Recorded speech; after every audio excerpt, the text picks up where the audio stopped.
Let's go. You know what time it is. It's your boy Trevor David Jones, and it's time for She-Hulk 8. And I'm gonna tell you, well, before I get to that, look, man, we got the nearly full moon here in the background. That's what's up. I like that. Astronomy. Okay, She-Hulk 8. I wasn't gonna do this. I made a whole reel about it. This show is busted, but I'm here doing it for three reasons. If you start something, you gotta finish it. So, I'm 7 episodes deep. So I'm gonna go ahead and wrap this up. I'm gonna give y'all the thoughts. I'm gonna let y'all know what's up. Secondly, the show is a train wreck. There's no denying that. Like, we can't get around that. But, they did film it. It's on film. So there's some merit to it. I'll give it that. And last, but by no means least, my cousin actually reached out to me. She was like, man, I missed your She-Hulk reviews. You really said that. So we gonna wrap it up. We gonna finish it up. Now, all that being said, this was the best episode in the series, obviously, which reasons we're gonna get into. You probably already know, but we're gonna get into it. It still has all the major issues that make it what it is, but this was the best episode so far. So the positives. Do I have to say it? Do I need to say it? Actually, that's why I'm here, so I'm gonna say it. Daredevil. My man Charlie Cox, he held it down. Daredevil was without a question the best part of this episode. There's no questioning that. He's right up there with Wong as far as, being the best part of the series. In fact, he might actually be the best part of the series. Charlie Cox held it down. He brought in all the Netflix magic, he had the screen presence, the comedy. He was obviously the best actor in the episode. Again, one of the best actors of the series, up there with Benedict Wong and Tim Roth, Abomination. Just a great actor. And I really liked how they leaned into Daredevil being a player. I like that.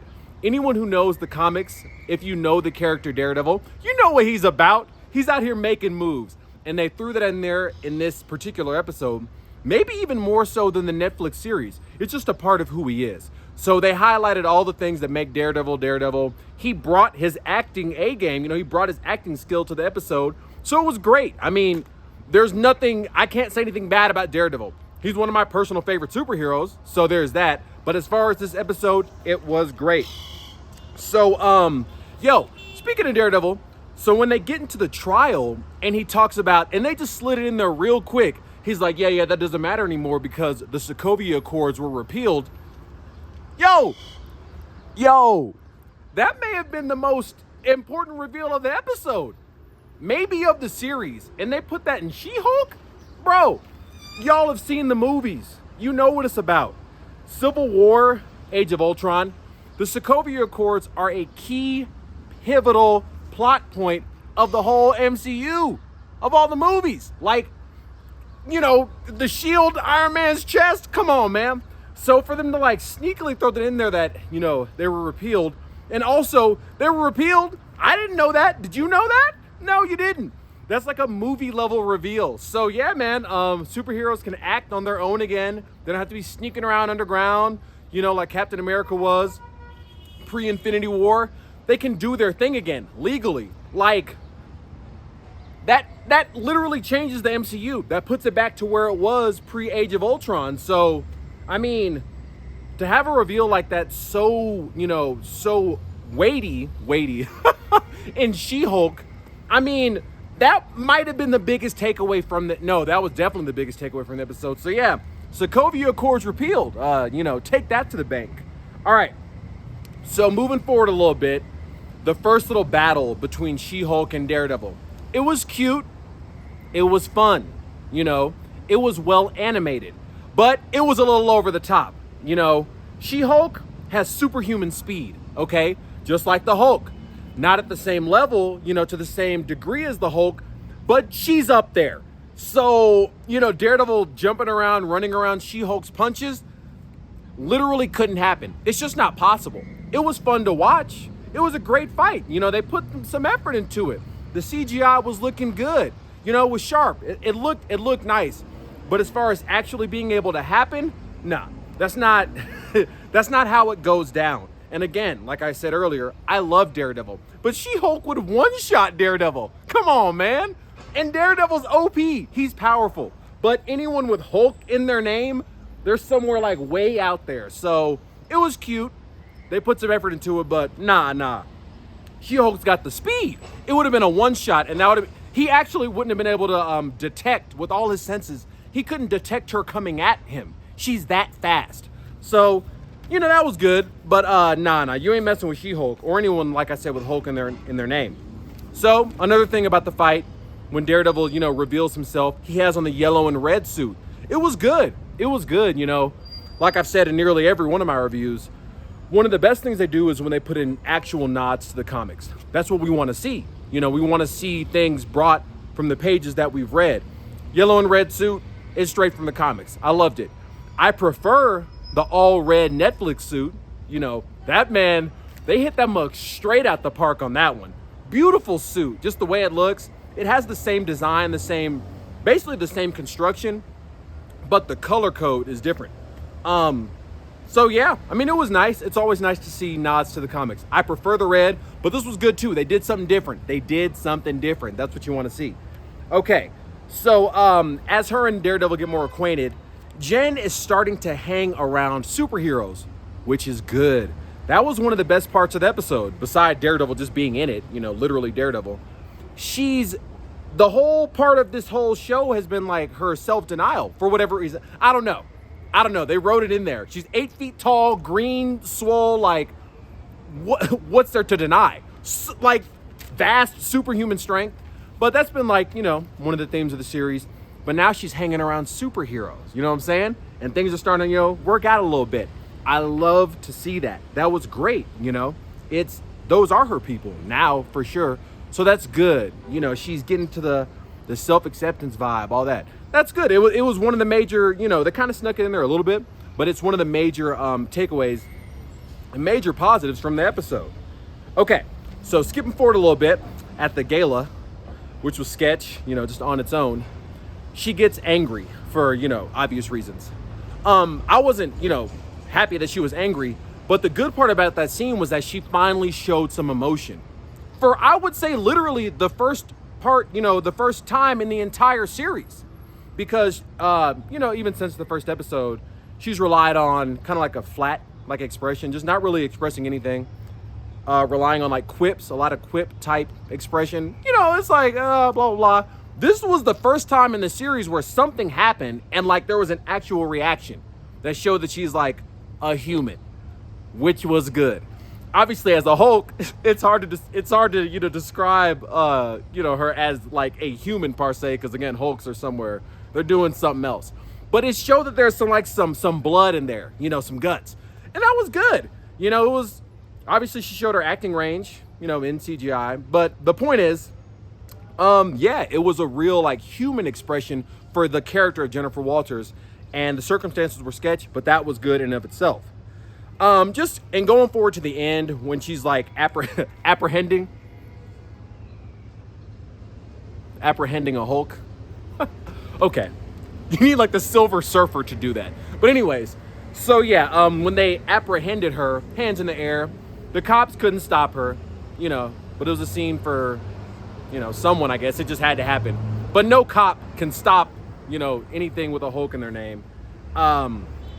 I thought we were going to see a Hulk rampage. Now, that would have set the series to another level. Man, that would have been dope. Just like, F this Pavilion Center, the streets, a Hulk rampage? That's what this series needs. I thought we were going to see one, but we didn't, so it's cool. But, they stopped her-ish. And when she calmed herself down, that was another poignant scene in the episode, because that shows that she actually is a different being than the Hulk, like totally and separate. The Hulk can't do that.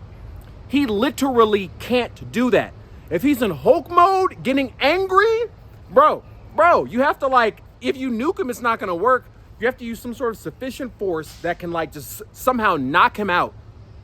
So you're talking like the Sentry, Hyperion, like I said, Silver Surfer, crazy level characters that can like somehow hit him in one hit and just lay him out. Or like calm him down with one of his, people that he loves. Like in the movies, they use Black Widow in the Lullaby, however sketch that was. In the comics, it'll be, the scientist homegirl, Betty Ross. Liv Tyler. There you go. Thought I forgot about that. Nah, but it has to be someone, close to him. But in a fight, There's no fighting and calming the Hulk down. The more he fights, the angrier he gets. Angrier he gets stronger. You know how it works. So for her to actually be like at gunpoint and calm herself down, I was like, yo, A, that was impressive. But B, I'm like, oh, she's just a different like being than the Hulk. Because he just can't do. It's not that he doesn't want to do that or it's hard. He can't do it. So she's actually different. Legitimately different. So that was cool to see. Room for improvement. Not too much. You know, I had the same complaints that I've had since episode 1. It's the same stuff. You know, the 30-minute runtime. Come on, man. Y'all could have done something else. The show obviously is a little too silly. You could say it's a lot too silly. You know, and then Jen's like, and they didn't even give like a root for it, but her like insistent self-denial. I don't know, man. So it's got the same stuff. So I'm not going to rehash that, even though I kind of already did. Don't worry about that. But they brought in a little bit more of the fourth wall breaking this episode.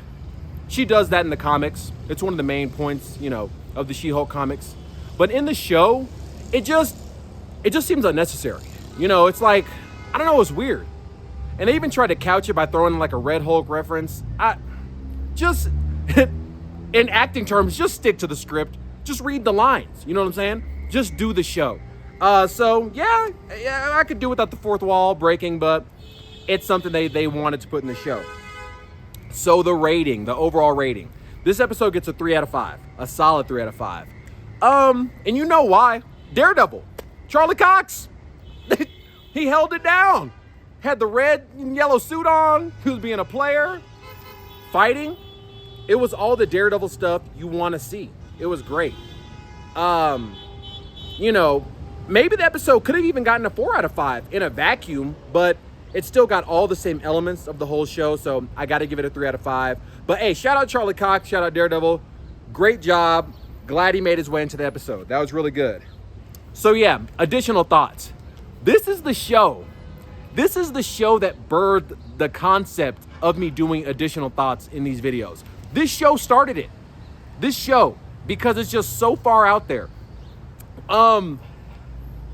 They try to rectify their mistakes a little bit by putting Daredevil in. I get it. And it was great. It was good. But I'm going to say this with full honesty and full openness, okay? If someone decided to cancel their Disney Plus membership because of this show, I would not be surprised. I wouldn't. They agree. I wouldn't blame them. You know what I'm saying? I'm not going to cancel my Disney Plus membership because, like I've said, I have faith in Marvel. We got Black Panther, you know, Guardians of the Galaxy 3, Adam Warlock. A lot of stuff I'm excited for.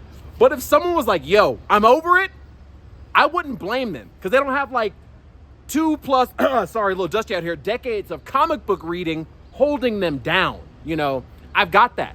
So I know how they're supposed to be. A lot of people have that, so they stick around. But if like a casual watcher was just like, yo, I'm over it, I wouldn't even blame them because they done took the show to a whole nother level. And I'm not really sure what level it is. Moving on. So yeah, man, that's it. That's all I got for y'all. I'm back in the She-Hulk game. Like I said, for 3 reasons. Because I started it, because they did film it. I mean, obviously, I'm gonna tell you something. This show is way off kilter, but I know it wasn't cheap. You know what I'm saying? I know they wrote the checks. I know it took a lot of effort and a lot of, you know, cash to make this show. So they did something. So whatever, I'll review it. And third, my cousin reached out. She hit me up. She was like, yo, I miss your She-Hulk reviews. So, man, you know, they brought me back in the game. What did Jay-Z say? Y'all know what he said. Every time I felt that was that. Y'all know the rest. So yeah, I'm back in the She-Hulk game. It only has 1 episode left, so, you know, we'll get to that. Actually, just at the time of recording this in 2 days. So, you know, be ready for that. Be ready for that. And, you know, Marvel's got all sorts. They got Black Panther now in like, what is it? 4 weeks from today at the time of recording this. So let's go. Super excited for that. That's going to be dope. I could expound on that, but let's just say it's going to be dope. And I'm going to leave it at that for now. And lest we forget, I haven't announced it in any video before, Black Adam. I'm going to watch that. I'm going to review it. Because, you know, I believe I said this when I reacted to the trailer. For me personally, this is DC's final last chance, okay? I haven't seen a DC film since Batman v Superman: Dawn of Justice. I walked out of that theater so horrified at what I had, quote unquote, seen, had been beamed into my brain. Bro, people say, oh, I didn't watch. I literally have not watched a DC movie since then. I tried to watch Justice League. I made it like, I think 3 minutes in and just turned it off. But watch the DC movie. I ain't seen Aquaman. You know, I ain't seen Shazam. I saw Wonder Woman, but that came out before Batman v Superman, right? I can look that up. I haven't seen Wonder Woman 1984. The point I'm getting to is DC had their chance. But the trailer looks dope. The Rock's my favorite actor. I will see it. But this is DC's true last chance, okay? You know, I ain't doing nothing else if this movie, if it don't come out right. But that's coming out in 9 days. So, ready for that. I've been doing the My Hero Academia reviews. I ain't got to say nothing about that show. It's always good. So, check those reviews out. And I dropped a Lego build yesterday. Did a whole Lego build, a review of a Batman set. Batman, obviously my favorite character in all of fiction. So check that out. Great video. It took a little work. I think y'all will enjoy that. And I think that actually wraps it up. That wraps it up. You know me out here, man. Mexico City, Flexico City, doing it big. Got the moon. Clouds came out now, but it's all good. And yeah, man, keep holding it down. You know how I do. Bless you. And as I always say, stay up. And I mean that. That's real life talk. You don't want to be staying that. You want to stay that way. You know, stay up. And until the next one, hold it down, okay? Keep doing it. That's all I got for y'all. Shout out Charlie Cox. Shout out Daredevil. Peace.